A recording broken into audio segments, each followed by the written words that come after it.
was the first thing that you did after you became enlightened? Asu, I laughed.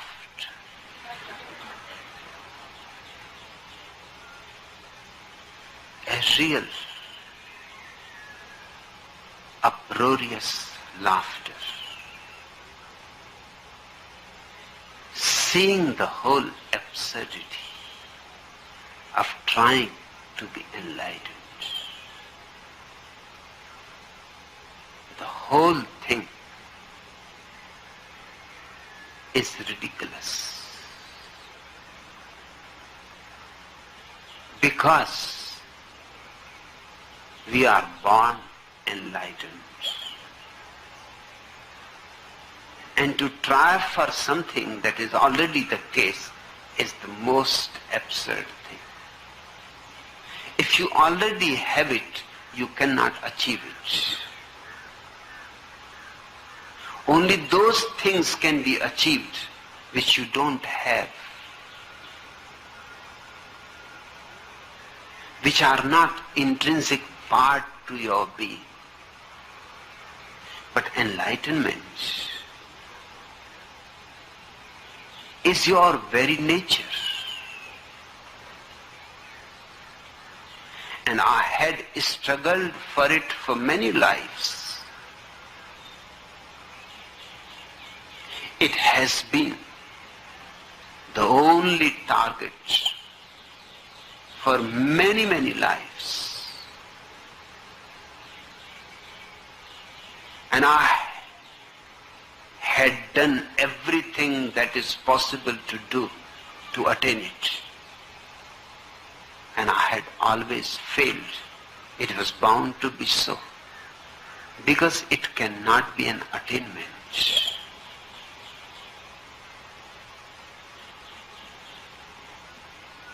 It is your nature.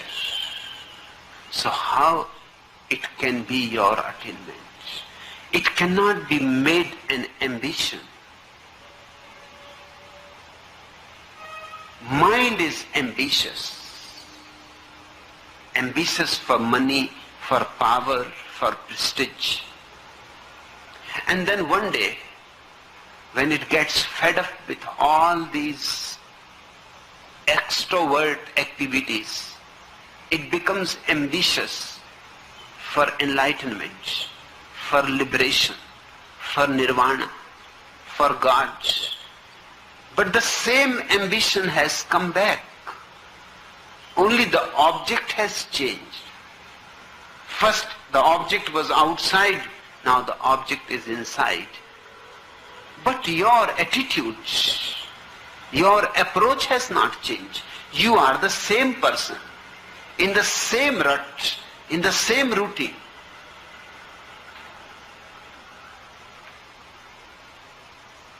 The day I became enlightened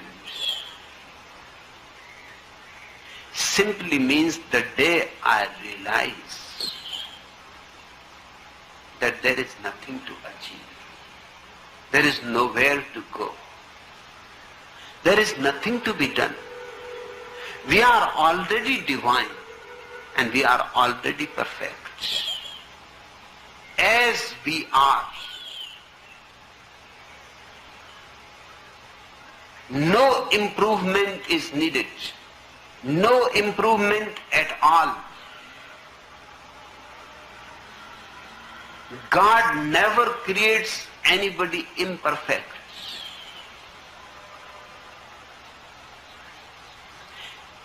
Even if you come across an imperfect man, you will see that his imperfection is perfect.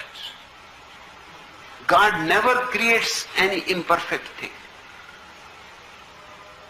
I have heard about a Zen master, Bokoju, who was telling this truth to his disciples, that all is perfect. A man stood up very old, hunchback. And he said, what about me? I am a hunchback. What do you say about me? Bokuju said, I have never seen such a perfect hunchback in my life.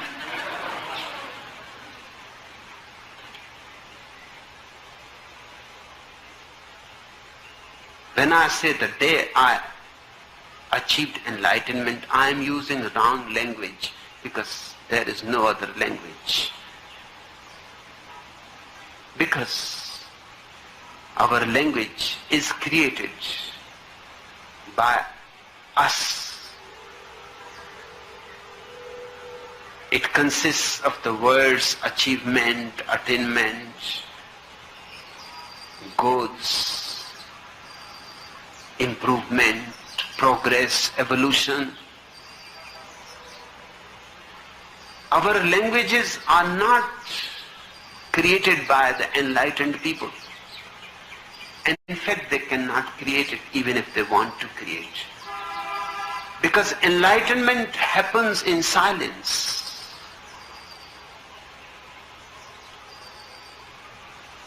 How can you bring that silence into words? And whatsoever you do, the words are going to destroy something of that silence. Lao Tzu says, the moment truth is asserted, it becomes false. There is no way to communicate truth. But language has to be used, there is no other way. So we have to use the language always with the condition that it cannot be adequate to the experience. Hence I say the day I achieved my enlightenment, it is neither achievement and nor mine.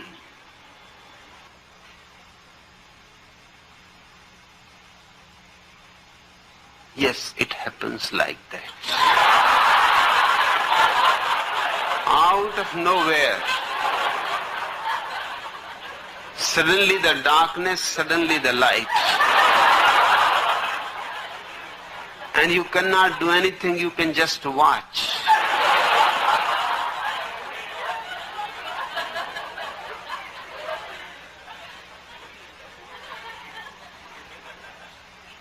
I laughed that day because of all my stupid, ridiculous efforts to attain it. I laughed at that day on myself, and I laughed on that day on the whole of humanity. Because everybody is trying to achieve. Everybody is trying to reach. Everybody is trying to improve. To me, it happened in a state of total relaxation. It always happens in that state. I had tried everything. And then seeing the futility of all effort, I dropped the whole project. I forgot all about it. For 7 days, I lived as ordinarily as possible. The people I used to live with were very much surprised because this was for the first time they had seen me live just an ordinary life. Otherwise, my whole life was a perfect discipline. For 2 years, I had lived with that family, and they had known me that I will get up at 3 o'clock in the morning. Then I will go for a long 4-5 mile walk or run, and then I will take bath in the river. And everything was absolutely routine. Even if I had fever or I was ill, there was no difference.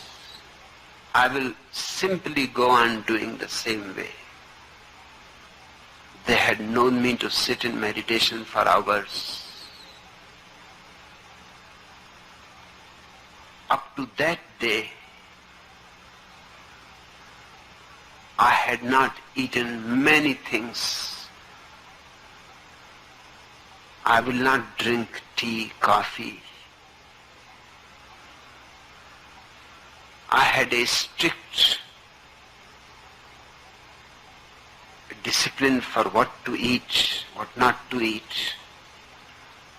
And exactly at 9 o'clock I will go to bed. Even if somebody was sitting there, I will simply say goodbye and I will go under my bed. The family with whom I used to live, they will inform the person that now you can go. He has gone to sleep. I will not even waste a single moment in saying that now this is time for me to go to sleep. For 7 days when I relaxed, when I dropped the whole thing, and when for the first day I drank tea in the morning and woke up at 9 o'clock in the morning, the family was puzzled. They said, "What has happened? Have you fallen?" They used to think of me as a great yogi. One picture of those days still exists. I used to use only one single piece of cloth, and that was all. In the day I will cover my body with it, in the night I will use it as a blanket to cover myself. I will sleep on a bamboo mat. That was my whole comfort. That blanket, that bamboo mat. I had nothing, no other possessions. They were puzzled when I woke up at 9. They said, "Something is wrong. Are you very ill, seriously ill?" I said, "No, I am not seriously ill. I had been ill for many years. Now I am perfectly healthy. Now I will wake up only when the sleep leaves me. And I will go to sleep only when the sleep comes to me.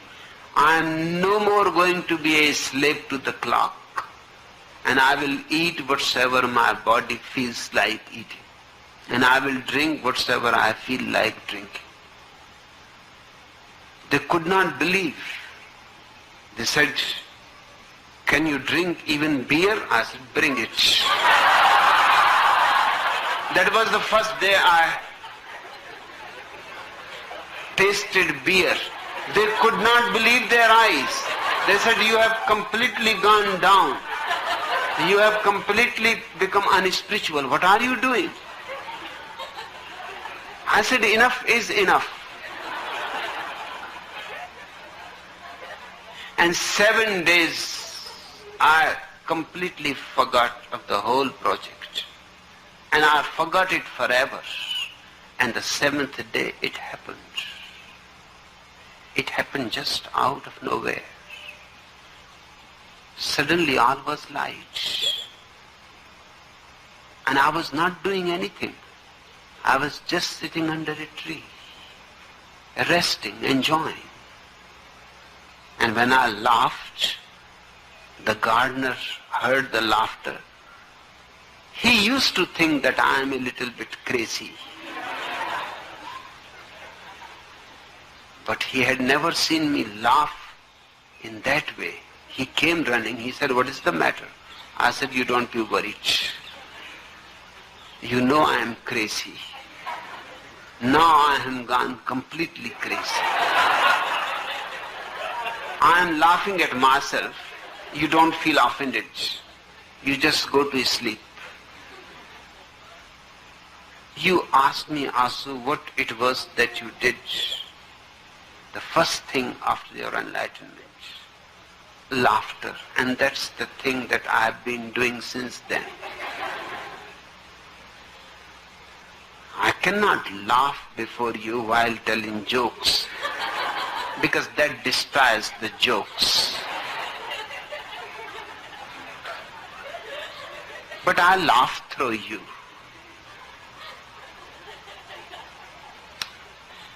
Mario staggers into his favorite bar and asks for a triple scotch. "What happened to you?" The bartender asks. "I'm fucking mad." Mario says, "It all started late last night. We had been working late and my secretary asked me to drive her home.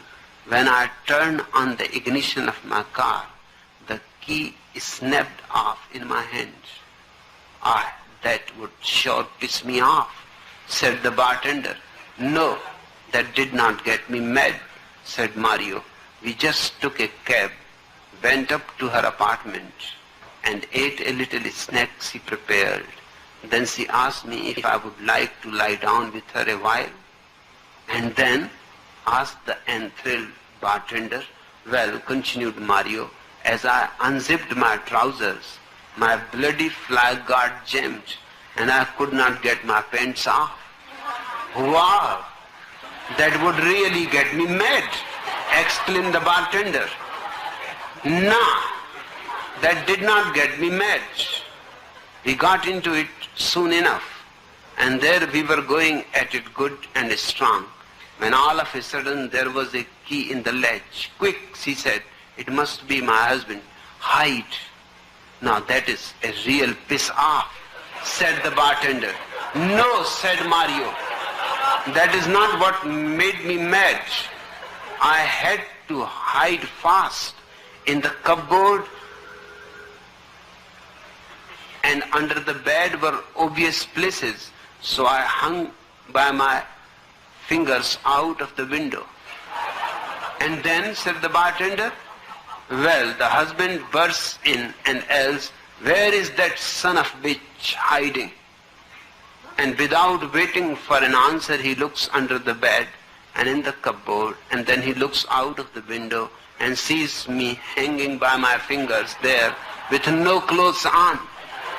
And then," says the bartender, "well, he runs to his cupboard and pulls out a 9-iron from his golf bag, and with a grin on his face, jumps up to the windowsill and starts teeing off my fingertips one by one."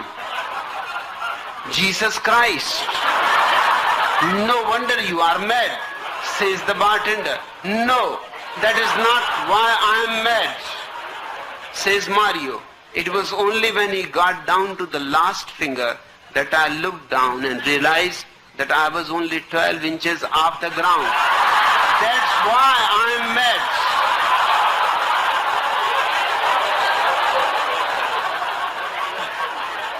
Enough for today.